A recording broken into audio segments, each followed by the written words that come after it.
Saatnya menjadi negarawan. Pimpinan DPR akhirnya mengumumkan proses pembahasan dan pengesahan rancangan undang-undang tentang pemilihan kepala daerah dibatalkan. Wakil Ketua DPR dari fraksi Partai Gerakan Indonesia Raya, Sufmi Dasko Ahmad kemarin mengabarkan pembatalan rencana pengesahan revisi RUU Pilkada yang dibahas secara cepat setelah Mahkamah Konstitusi membuat putusan atas perkara nomor 60 dan perkara nomor 70 pada Selasa lalu. Putusan MK itu menyangkut ketentuan ambang batas parlemen bagi partai politik yang akan mengajukan calon kepala daerah serta syarat bagi usia calon kepala daerah. Kita tentu perlu mengapresiasi sikap wakil rakyat yang cepat bersikap untuk membatalkan pembahasan revisi Undang-Undang Pilkada, meskipun sempat juga terkesan terburu-buru membahas putusan MK itu dengan segera menyepakati revisi Undang-Undang Pilkada yang sudah diajukan DPR dari sejak Januari lalu. RUU Pilkada itu adalah inisiatif DPR. Dalam pembahasan semula, dari 9 fraksi di Senayan, hanya fraksi Partai Demokrasi Indonesia Perjuangan yang keberatan.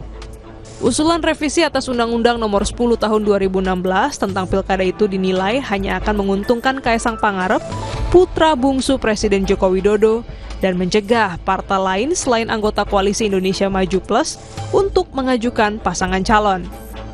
Logikanya, setelah DPR menyampaikan sikapnya membatalkan pengesahan RUU Pilkada, putusan MK menjadi acuan bagi Komisi Pemilihan Umum untuk mengubah peraturan KPU terkait Pilkada. Namun sesuai dengan konstitusi, bisa saja Presiden Jokowi mengeluarkan peraturan pemerintah pengganti undang-undang yang merevisi Undang-Undang Pilkada. Namun, jika langkah itu yang dilakukan, dikhawatirkan akan membuat warga kembali berunjuk rasa dan memunculkan krisis politik dan sosial.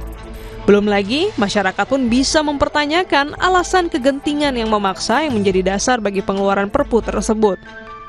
Pasal 15 Undang-Undang Nomor 24 Tahun 2003 yang diubah dengan Undang-Undang Nomor 7 Tahun 2020 tentang MK menyatakan Hakim Konstitusi merupakan negarawan yang menguasai konstitusi dan ketatanegaraan.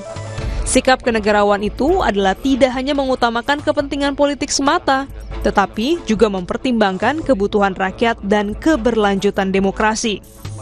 Anggota DPR dalam sikapnya yang tak melanjutkan pengesahan RUU Pilkada juga bisa disebut menunjukkan kenegarawanan, yaitu menerima putusan MK sebagai bagian dari demokratisasi yang sehat, serta mengutamakan kepentingan bangsa di atas kepentingan pribadi atau kelompok, namun publik tetap harus mengawalnya.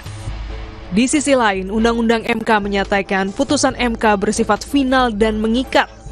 Putusan itu harus dipatuhi semua pihak. Kita pun berharap sikap kenegarawanan bisa ditampilkan pemimpin bangsa lainnya. Biarlah Pilkada berjalan adil dan fair. Legitimasi diperoleh melalui penghormatan terhadap Undang-Undang Dasar 1945.